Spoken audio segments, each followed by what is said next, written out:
आप कैसे हैं? होप सही होंगे। मैं biology faculty YVS institute Laxmi Nagar से मैं आपको अभी एक चैप्टर स्टार्ट करने जा रहा हूँ और वो चैप्टर क्लास 11th का है, ज़ूलॉजी का चैप्टर है और चैप्टर का नाम है digestion and absorption. The name of the chapter is digestion and absorption. तो इस चैप्टर के बारे में हम ब्रीफ में स्टडी करेंगे और इस चैप्टर के बारे में जानेंगे। नीट पॉइंट ऑफ व्यू से मैं आपको बहुत सारी बातें बताऊंगा जो क्वेश्चंस आप बहुत इजीली क्रैक कर सकते हो। तो स्टार्ट करते हैं बेटा, डाइजेशन एंड एब्जॉर्प्शन। सबसे पहली बात, इस चैप्टर में 3 बातें पता होना चाहिए आपको और वो है फूड, वो है न्यूट्रिएंट्स और वो है डाइट। सबसे पहली बात मैंने बताई आपको वहां पे फूड, उसके बाद न्यूट्रिएंट्स और उसके बाद डाइट। हम पहले इन तीनों चीज़ों के बारे में समझते हैं। फूड क्या है?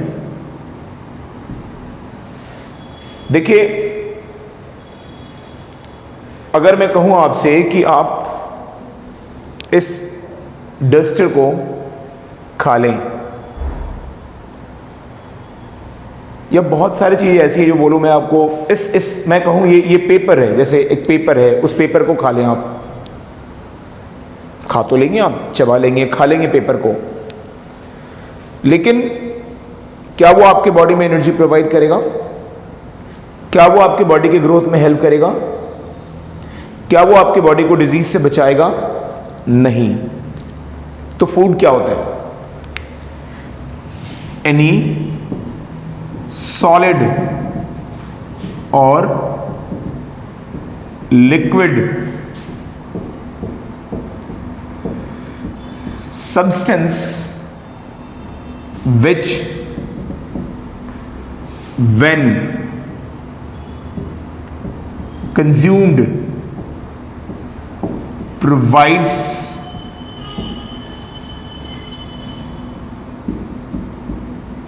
energy to the body, हमारे बॉडी को एनर्जी प्रोवाइड करती हैं। Protect the body from disease, हमारे बॉडी को डिजीज से बचाती हैं। Protect the body from disease and helps in growth of body, आपके बॉडी को ग्रोथ में हेल्प करती हैं। इसको कहते हैं फूड। अगर मैं पेपर खा लेता हूं तो ठीक है, वो सॉलिड सब्सटेंस है, हमने खा लिया उसे।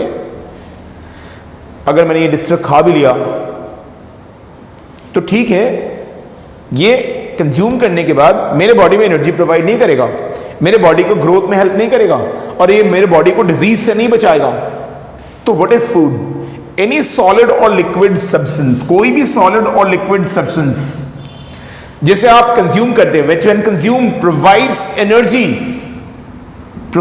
Energy to the body, protect the body from disease, आपके बॉडी को डिजीज से बचाती हैं, and helps in growth of the body, और आपके बॉडी को ग्रोथ में हेल्प करती हैं।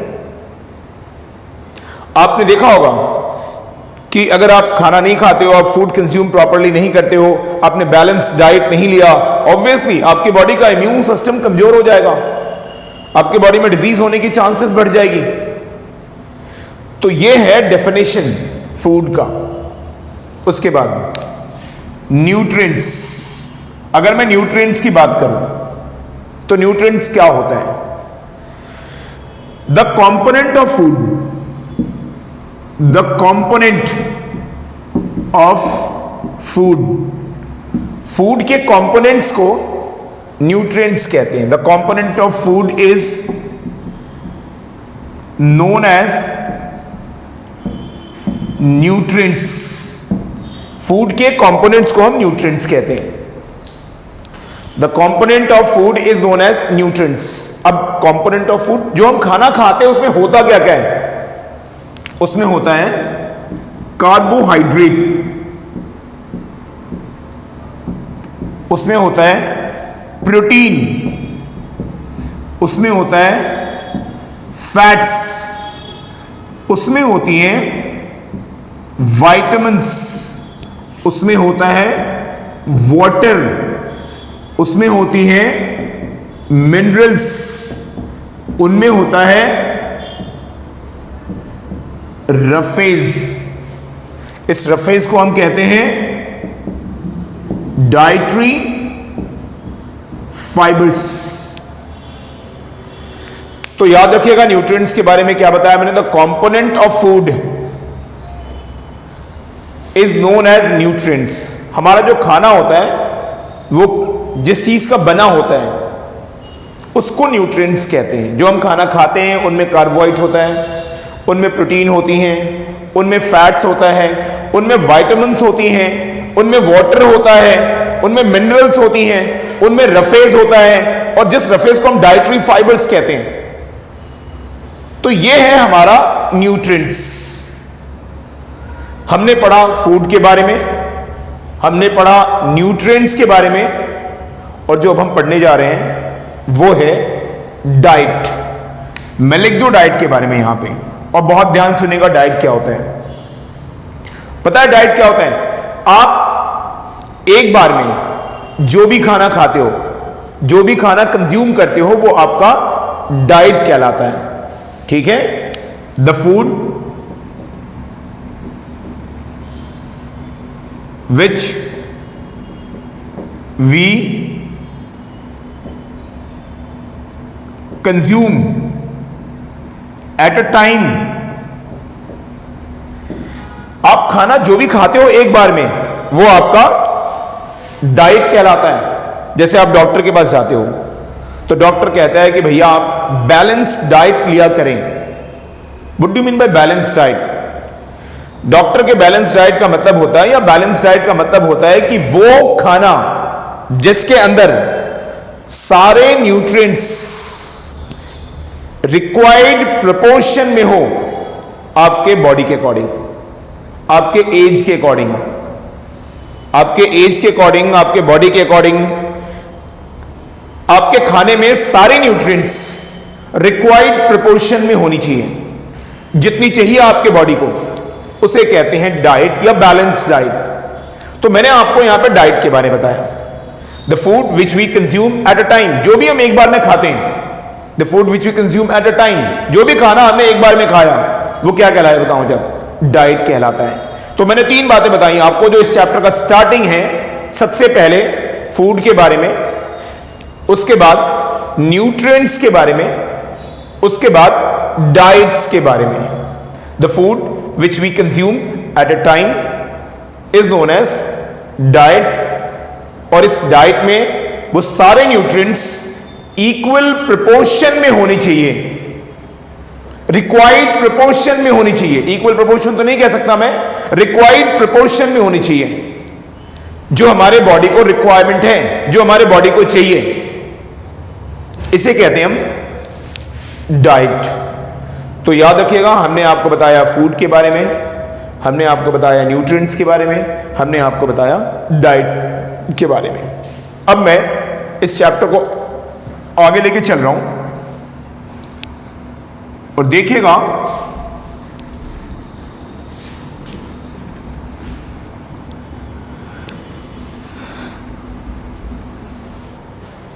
मैं आगे आपको न्यूट्रिएंट्स को क्लासिफाई करने जा रहा हूं। Just I am going to classify the nutrients. मैं न्यूट्रिएंट्स को 2 ग्रुप में डिवाइड करने जा रहा हूं। The nutrients can be classified into two groups. पहला, the first one is proximate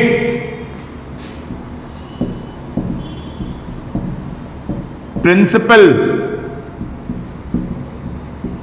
of food और दूसरा है protective principle of food. Now what is proximate and what is protective? ये वर्ड बहुत इंपॉर्टेंट है बेटा पे. पहला proximate और उसके बाद protective. Proximate principle of food and protective principle of food. याद रखिएगा. The nutrients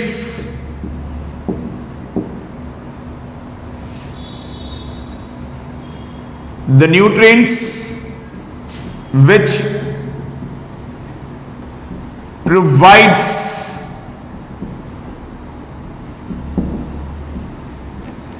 energy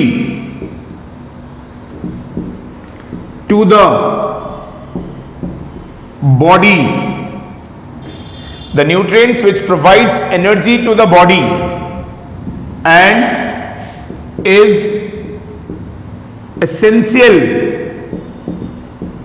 for the survival, essential for the survival of an organism. किसी भी ऑर्गेनिज्म के सर्वाइवल के लिए बहुत एसेंशियल है. यानी इस खाने के बिना हम सर्वाइव नहीं कर सकते. ये वो न्यूट्रिएंट्स का पार्ट है जिसके बिना हम सर्वाइव नहीं कर सकते. ये हमारे बॉडी को एनर्जी प्रोवाइड करता है. जैसे एग्जाम्पल अगर देखें हम तो इसमें आएगा कार्बोहाइड्रेट, इसमें आएगा प्रोटीन और इसमें आएगा फैट्स. ये सब आपके प्रॉक्सिमेट प्रिंसिपल ऑफ फूड में आएगा. These are those nutrients which provides energy to the body. Without these nutrients we are not going to survive because they provides energy to the body. They are very essential for the survival of an organism and that's why they are known as proximate principle of food. अगर हमने ये nutrients लेना बंद कर दिया तो we are not going to survive. Now next, protective principle of food. Now what is protective principle of food? The nutrients which do not provides energy, ये हमारे बॉडी को एनर्जी प्रोवाइड नहीं करता है, but protect the body from deficiency disease. ये हमारे body को deficiency disease से बचाता है. देखो बेटा ये साफ साफ लिखा है, this nutrients do not provide energy. ये हमारे बॉडी को एनर्जी प्रोवाइड नहीं करता है. अगर मैं इन न्यूट्रिएंट्स को कुछ दिनों तक ना लूं तो मैं सर्वाइव कर लूंगा, लेकिन अगर इस न्यूट्रिएंट्स को मैं बहुत लंबे समय तक अगर नहीं लूंगा तो मेरे लिए फिर मुश्किल हो जाएगा. I will not survive because मेरे बॉडी में इसके कमी से डेफिशिएंसी डिजीज हो जाएगी. I will be affected by deficiency disease and I am not going to survive. और इसके एग्जाम्पल बहुत सिंपल है. These are known as the protective principle of food. इसका एग्जाम्पल है विटामिन्स, इसका एग्जाम्पल है वाटर, इसका एग्जाम्पल है मिनरल्स, इसका एग्जाम्पल है रफेजेस. जिन रफेजेस को मैं दोबारा बोलूं, मैंने इन रफेजेस को क्या कहा था? Dietary fibres. मैंने इसे डाइटरी फाइबर्स कहा था बेटा पे. तो मैंने न्यूट्रिएंट्स को दो ग्रुप में डिवाइड कर दिया. और ये याद रखिएगा, ये क्वेश्चन आपके लिए बहुत इंपॉर्टेंट है. Proximate principal of food and protective principle of food. कुछ न्यूट्रिएंट्स को मैंने यहां पे रखा प्रॉक्सिमेट प्रिंसिपल ऑफ फूड में, और कुछ न्यूट्रिएंट्स को मैंने रखा यहां पे प्रोटेक्टिव प्रिंसिपल ऑफ फूड में। तो ये कॉन्सेप्ट बहुत इंपॉर्टेंट है, और मैं अगर आपको एक थोड़ी बहुत इंफॉर्मेशन दूं तो मैं ये कह सकता हूं कि the carbohydrate provides energy to the body. ये कार्बोहाइड्रेट जो होती हैं वो हमारे बॉडी को एनर्जी प्रोवाइड करती हैं। अगर मैं एक एक न्यूट्रिएंट्स की बात करूं ढंग से, तो this carbohydrate provides energy to the body, ये हमारे बॉडी को एनर्जी प्रोवाइड करती है। अगर मैं प्रोटीन की बात करूं, if I talk about protein, तो वैसे बताऊं मैं आपको वहां पे प्रोटीन का दो फंक्शन है। एक तो स्ट्रक्चरल फंक्शन है, they play an structural role, ये हमारे बॉडी में स्ट्रक्चरल रोल प्ले करती हैं, हमारे बॉडी के स्ट्रक्चर्स की फॉर्मेशन करती हैं। और दूसरा है डायनेमिक फंक्शन। मैं अगर कहूं आपसे प्रोटीन के बारे में, तो प्रोटीन के दो रोल है बेटा पे। एक तो प्रोटीन का क्या रोल है, स्ट्रक्चरल फंक्शन है, ये हमारे बॉडी में स्ट्रक्चरल रोल प्ले करती है। मैं जैसे एग्जांपल बता रहा हूं मैं आपको, वहां पे कोलेजन, इलास्टिन, आपने पढ़ा होगा कनेक्टिव टिश्यू में, आपके कनेक्टिव टिश्यू में कोलेजन होती हैं, आपके कनेक्टिव टिश्यू में इलास्टिन होती हैं, और ये कोलेजन और इलास्टिन प्रोटीन आपके बॉडी में कनेक्टिव टिश्यूज का फॉर्मेशन करता है। और कनेक्टिव टिश्यू हमारे बॉडी के स्ट्रक्चर में बहुत इंपॉर्टेंट रोल प्ले करता है। तो मैं ये कह सकता हूं these proteins have structural function. मैंने एग्जांपल बताया आपको वहां पे, मैंने एग्जांपल बताया आपको कोलेजन के बारे में, मैंने एग्जांपल बताया मैं इलास्टिन के बारे में। मैं आपको यहां पे एक एग्जांपल और बता सकता हूं मैं आपको, अल्फा केराटिन। मैं एक कह सकता हूं बेटा पे, alpha keratin is present in our epidermal tissue, हमारे बॉडी के एपिडर्मल टिश्यूज में होती हैं। तो these are the structural function of protein. और अगर मैं दूसरा बताऊं डायनेमिक फंक्शन, तो पता है डायनेमिक फंक्शन क्या होता है, वो प्रोटीन जो हार्मोन्स की तरह बिहेव करता है, वो प्रोटीन जो एंजाइम्स की तरह बिहेव करता है, वो प्रोटीन जो एंटीबॉडी की तरह बिहेव करता है, the protein which play act as an hormones, enzymes, antibody, blood clotting factor, blood clotting factor, इन सभी प्रोटीन्स को हम कहेंगे डायनेमिक प्रोटीन। मैं इसे स्ट्रक्चरल फंक्शन ना लिख के मैं इसे लिख दूं स्ट्रक्चरल प्रोटीन, ज्यादा बेहतर होगा। और डायनेमिक फंक्शन ना लिख के मैं लिख दूं डायनेमिक प्रोटीन। तो दो तरह की प्रोटीन्स हो गई, स्ट्रक्चरल प्रोटीन जो हमारे बॉडी में स्ट्रक्चर्स की फॉर्मेशन करती हैं, collagen protein, elastin protein, alpha keratin. Collagen और इलास्टिन हमारे कनेक्टिव टिश्यूज में होती हैं। ये हमारे बॉडी में कहां होती हैं, कनेक्टिव टिश्यूज में होती हैं। They are present in our connective tissue. और ये जो अल्फा केराटिन है ये हमारे बॉडी में एपिडर्मल टिश्यूज में होती हैं। तो they play an structural role and that's why they are known as structural protein. और अगर मैं डायनेमिक फंक्शन कहूं आपसे, तो डायनेमिक फंक्शन वो प्रोटीन जो हार्मोन्स की तरह बिहेव करती हैं, जो एंजाइम्स की तरह बिहेव करती हैं, जो एंटीबॉडीज की तरह बिहेव करती हैं, हार्मोन्स की तरह, एंजाइम्स की तरह, एंटीबॉडीज की तरह बिहेव करती हैं, ब्लड क्लॉटिंग फैक्टर्स की तरह बिहेव करती हैं हमारे बॉडी में, वैसे प्रोटीन को हम लोग कहते हैं डायनेमिक प्रोटीन। और याद रखिएगा मैं एक पॉइंट आपके लिए बता रहा हूं, ये पॉइंट बहुत इंपॉर्टेंट है।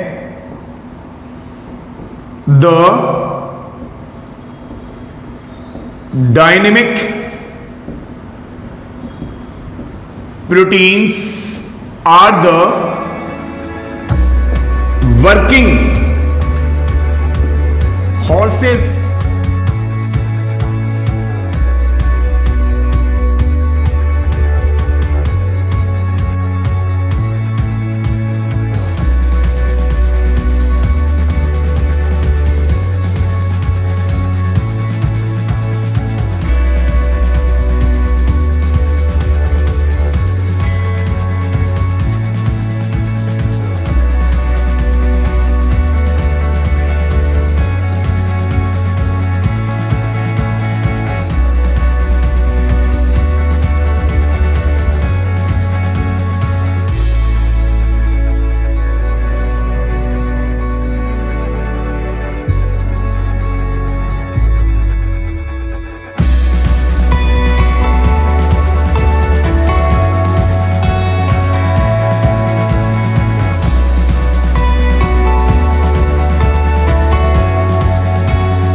अभी आपको बताया कि वो डायनेमिक प्रोटीन, हमारे बॉडी में जितनी भी डायनेमिक प्रोटीन होती हैं, जैसे हार्मोन्स हो गया, एंजाइम्स हो गया, एंटीबॉडीज हो गई, ब्लड क्लॉटिंग फैक्टर्स हो गया, जैसे मैंने क्या कहा, working horses of the cell, मैंने यहां लिखा है the dynamic protein are the working horses of the cell.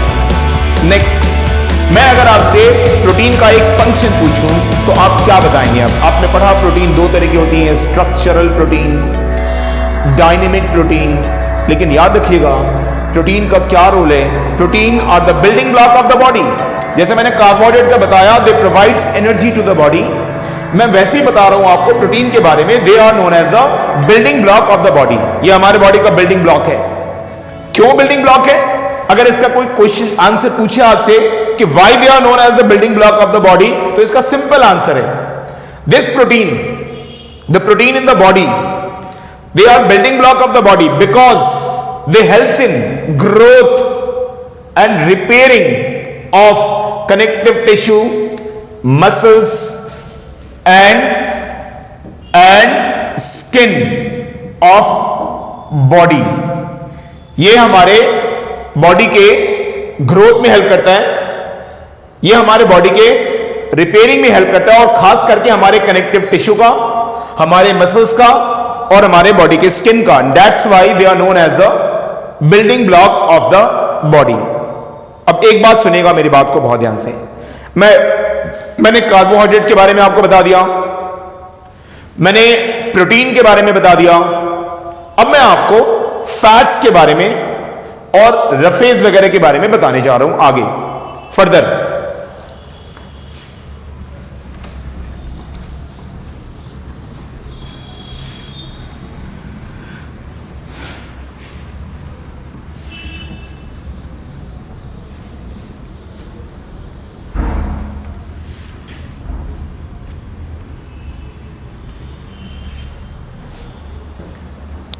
सुनिएगा, जो हमारी बॉडी में फैट्स होता है बेटा पे, हमारे बॉडी में जो फैट्स होता है, पता है ये क्या होता है? ये हमारे बॉडी का रिजर्व फूड है। They are the reserve food of our body. हमारे बॉडी में ये रिजर्व फूड की तरह काम करता है, और मैं कह सकता हूं the fats are stored in adipose tissue। Fats हमारे बॉडी में एडिपोज टिश्यू में स्टोर्ड होती है, और हमारे बॉडी में सबक्यूटेनियस टिश्यूज में।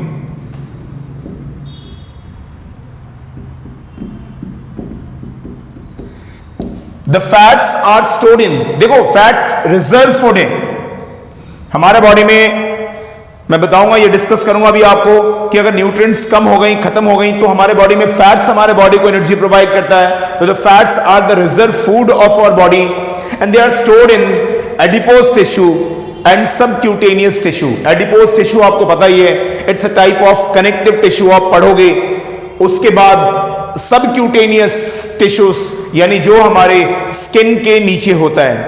और याद रखना, अगर मैं कहूं आपसे एडिपोज टिश्यू के कुछ एग्जाम्पल बताओ, तो 3 एग्जाम्पल आप जरूर बता देना, विसरा, मेसेंट्रीज एंड ओमेंटम। मैं दोबारा बोल रहा हूं बेटा पे, एक तो है विसरा, दूसरा है मेसेंट्रीज, और तीसरा है ओमेंटम। ओमेंटम ये हमारे बॉडी की तीनों जो मैंने एग्जाम्पल बताया, हमारे बॉडी की एडिपोज टिश्यू है। अब इससे ज्यादा डिटेल में जाने की कोई जरूरत नहीं है। हमारे बॉडी में फैट्स रिजर्व फूड की तरह काम करता है, और हमारे बॉडी में फैट स्टोर्ड होती है हमारे एडिपोज टिश्यू में, और हमारे सबक्यूटेनियस स्किन के नीचे जो टिश्यू होती है सबक्यूटेनियस टिश्यूज में। और एक बात और याद रखिएगा, एडिपोज टिश्यूज के बारे में अगर पूछे आपसे, तो देखो ये हमारे बॉडी में एडिपोज टिश्यूज के नाम बता दिए मैंने आपको वहां पे। पहला नाम बताया मैंने आपको विसरा, उसके बाद मैंने बताया आपको वहां पे मेसेंट्रीज, और उसके बाद मैंने बताया आपको वहां पे ओमेंटम। तो ये है हमारा फैट्स। अब सुनो ध्यान से, आपने अभी पढ़ा आपने अभी थोड़ी देर पहले आपने कार्बोहाइड्रेट के बारे में पढ़ लिया, आपने प्रोटीन के बारे में पढ़ लिया, आपने फैट्स के बारे में पढ़ लिया, विटामिन्स, ये हमारे बॉडी को न्यूट्रिएंट्स प्रोवाइड नहीं करता है, बल्कि विटामिन्स हमारे बॉडी में अलग अलग मेटाबॉलिक रिएक्शंस में इन्वॉल्व होती हैं, डिफरेंट मेटाबॉलिज्म में इन्वॉल्व होता है। ठीक है, आपको एक बहुत इंपॉर्टेंट पॉइंट और बताने जा रहा हूं, और वो है रफेज। याद रखना रफेज क्या होती है। इसे हम कहते हैं dietary fibres, they are known as dietary fibres. और बता दो इसके बारे में क्या होता है। दे आर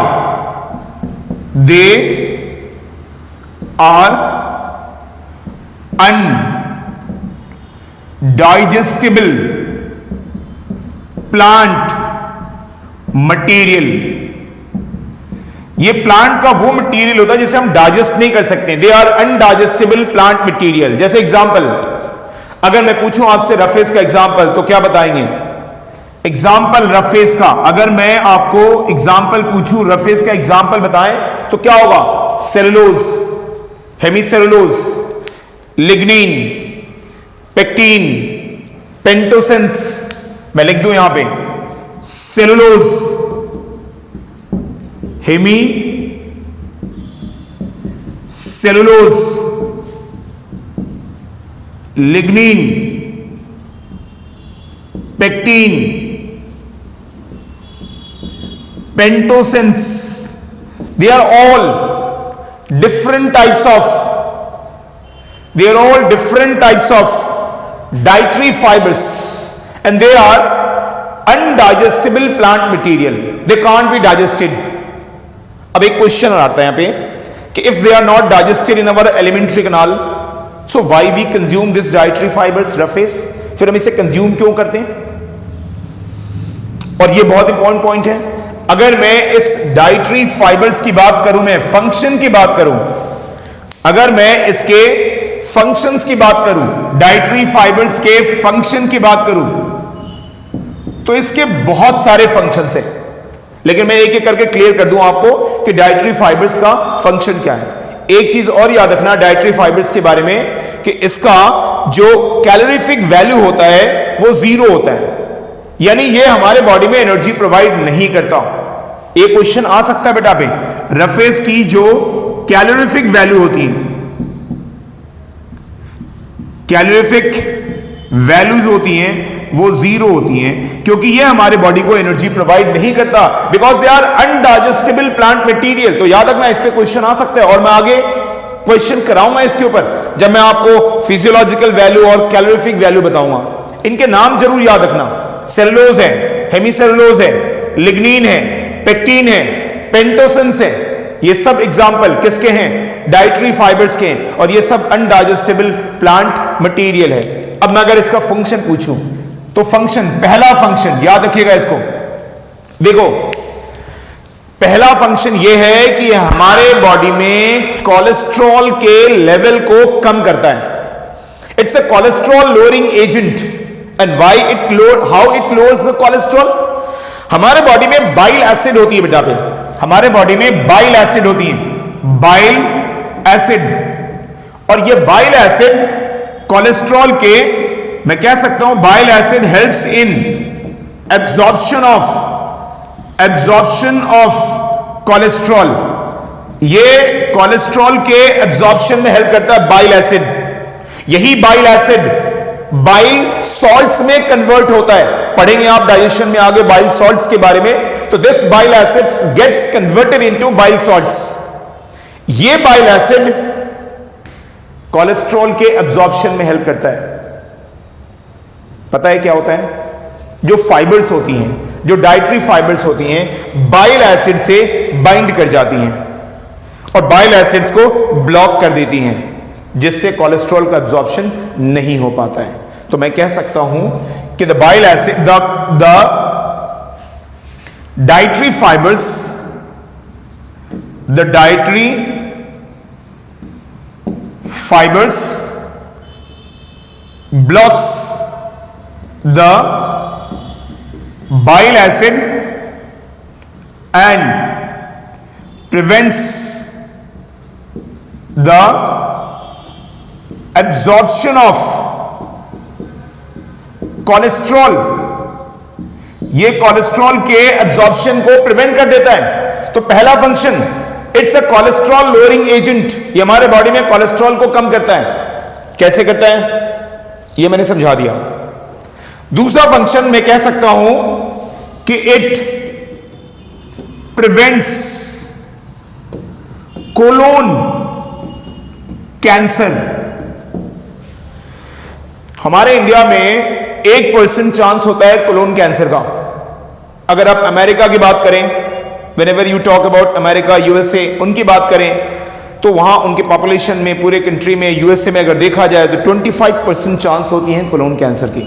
यानी चांस ऑफ कोलोन कैंसर वहां ज्यादा है यूरोपियन कंट्रीज में। हमारे यहां बहुत कम है, 1% चांस है। पता है क्यों? क्योंकि ये हमारे खाने में जो डाइटरी फाइबर्स होती हैं, ये हमारे एलिमेंट्री कैनाल के प्रॉपर पेरिस्टाल्टिक मूवमेंट को प्रमोट करती हैं। तो अगर हमारे एलिमेंट्री कैनाल में प्रॉपर पेरिस्टाल्टिक मूवमेंट होगा तो हमारे एलिमेंट्री कैनाल में एक बैक्टीरिया होती है, अगर वो बैक्टीरिया बहुत लॉन्ग टाइम तक हमारे एलिमेंट्री कैनाल में स्टे कर गई, रुक गई, तो कोलोन कैंसर होने का चांस ज्यादा होता है। इस डाइटरी फाइबर्स के कारण एलिमेंट्री कैनाल की प्रॉपर पेरिस्टाल्टिक मूवमेंट होती रहती है, तो उस बैक्टीरिया को स्टे करने को, हमारे एलिमेंट्री कैनाल में स्टे करने का चांस बिल्कुल कम हो जाता है और वो फिर हमें कोलोन कैंसर कॉज नहीं करता। इसीलिए हमारे इंडिया में कोलोन कैंसर का चांस बहुत कम होता है, याद रखिएगा इसको। तो याद रखिए, ये हमारे कोलोन कैंसर को होने से प्रिवेंट करता है। और मैं तीसरा बता दूं आपको, बहुत इंपॉर्टेंट रोल है, ये हमारे पेरिस्टाल्टिक मूवमेंट को, हमारे एलिमेंट्री कैनाल के मूवमेंट को पेरिस्टाल्टिक मूवमेंट कहते हैं। तो ये हमारे एलिमेंट्री कैनाल के प्रॉपर पेरिस्टाल्टिक मूवमेंट में हेल्प करता है। It helps in proper peristaltic movement, ये हमारे एलिमेंट्री कैनाल के प्रॉपर पेरिस्टाल्टिक मूवमेंट में हेल्प करता है। तो मैंने आपको यहां पे डाइटरी फाइबर्स के बारे में बताया, तो मैंने सभी न्यूट्रिएंट्स के बारे में जो इंपॉर्टेंट है आपके लिए वो बता दिया। मैंने कार्बोहाइड्रेट का रोल बता दिया आपके बॉडी में, मैंने प्रोटीन का रोल बता दिया मैंने आपके बॉडी में, फैट्स का रोल आपके बॉडी में बता दिया, और उसके बाद मैंने बताया आपको डाइटरी फाइबर्स का रोल, वाटर, विटामिन्स, मिनरल्स, ये सब क्या करते हैं बेटा। What is the role of vitamins, waters and minerals? तो मैं कह सकता हूं विटामिन्स, वाटर एंड मिनरल्स, ये क्या करते हैं? They are involve in different, they are involved in different metabolism of body, ये हमारे बॉडी के डिफरेंट मेटाबॉलिज्म में इन्वॉल्व होती हैं। तो this is all about nutrients.